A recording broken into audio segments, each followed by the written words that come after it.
हमारे साथ दो वरिष्ठ पत्रकार जुड़ गए हैं, अरुण मिश्रा और जनार्दन मिश्रा। आप दोनों का सर बहुत स्वागत है इंडिया न्यूज में। जनार्दन मिश्रा जी, आपके पास मैं आना चाह रहा हूं। 2017 में छोटे दलों ने पूर्वांचल में अपनी ताकत दिखाई थी।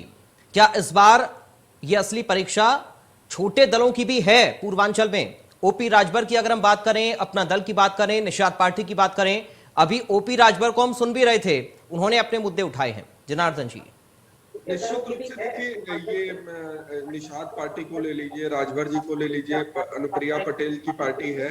इन जो छोटी पार्टियां हैं, इनके एक सीमित क्षेत्र में एक प्रभाव अवश्य है। और जो 2017 में आपने देखा कि भाजपा ने इनको सबको मिलाकर एक अच्छा प्रदर्शन किया था और वो सोशल इंजीनियरिंग का फॉर्मूला फॉलो किया है इस बार अखिलेश यादव ने भी। तो वो जो एक सीमित क्षेत्र है जहां पर उनका प्रभाव है, वहां पर जरूर वो कर सकते हैं। लेकिन जैसे एक उनको प्लांट किया जा रहा है कि राजभर जो है पूरे प्रदेश में एक बड़े दलित नेता की तरफ, एक बैकवर्ड नेता की तरह उभर रहे हैं, ऐसा नहीं है। ऐसा लोग और जनता भी उनको वहां पर देखती है और जो उनका रिकॉर्ड है वो भी यही बताता है कि वही सिर्फ वो क्षेत्र भर में ही सिर्फ वो प्रभाव रखते हैं, वहां पर ही अपने इन्फ्लुएंस को वो किधर भी डाइवर्ट करने की क्षमता रखते हैं।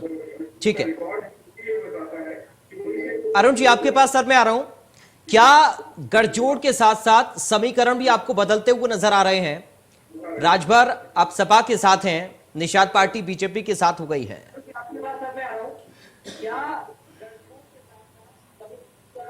हेलो अरुण जी, आपको आवाज मिल रही है हमारी सर? जी जी जी देखिए, दो चीजें हैं। 2017 के चुनाव में आप देखेंगे तो सुहेल देव भारतीय समाज पार्टी को ओम प्रकाश राजभर इनके साथ थे। ऐसी उनको 8 सीटें दी गई थी जिसमें वो सिर्फ 4 सीटों पर ही जीत हासिल कर पाए, वो भी भारतीय जनता पार्टी के सहयोग से।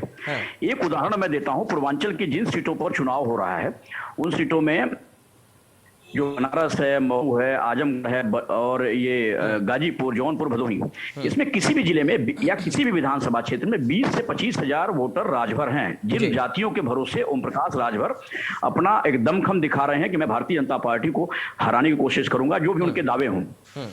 लेकिन यदि 20,000 या 25,000 वोटर की बदौलत यदि आप चुनाव जीतने की क्षमता रखते हैं तो आप मान लीजिए कि 60% वोट पड़ता है, मतलब 12 से 13,000 वोट पड़ेंगे आपके, या 14,000 वोट पड़ेंगे। 20,000 वोट का यदि 60% देखेंगे तो क्या भारतीय जनता पार्टी उन 14,000 वोटों में से 5,000 यदि उनके अपने दावे हो कि हमारी बिरादरी पर हमारी पकड़ है, तो क्या भारतीय जनता पार्टी भी तो इसी में कैबिनेट मंत्री उन्होंने बना रखा है अनिल राजभर को, उनके राज्यसभा के सांसद हैं मऊ से, उन्होंने वहीं से उसके राज्यसभा के सांसद के अलावा उन्होंने राजभर के 2-3 बड़े नेताओं को उन्होंने सांसद वहां चुनवा करके भेजा है। तो राजभर में उनकी भी पकड़ है, उतना ही ज्यादा भारतीय जनता पार्टी की पकड़ है।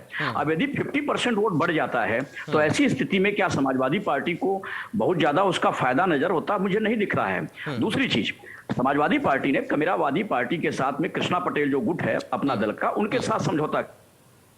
कई सीट ऐसी हैं जो पूर्वांचल की जिसमें घोरावल है, मड़िहान है, इन सब सीटों समाजवादी पार्टी के प्रत्याशी चुनाव लड़ रहे हैं और उनके भी लड़ रहे हैं। ये अंतिम समय में दोनों प्रत्याशी चुनाव मैदान में उतर गए। तो ऐसी आधा दर्जन सीटें ऐसी हैं जहां कमेरावादी के अपनी संगठन बहुत ज्यादा मजबूत नहीं थे। आज भी ये देखा जाए तो समीकरण के लिहाज से अब पटेलों के वोट पर सबसे ज्यादा प्रभाव किसी का पड़ता है तो वो है अनुप्रिया पटेल पूर्वांचल में।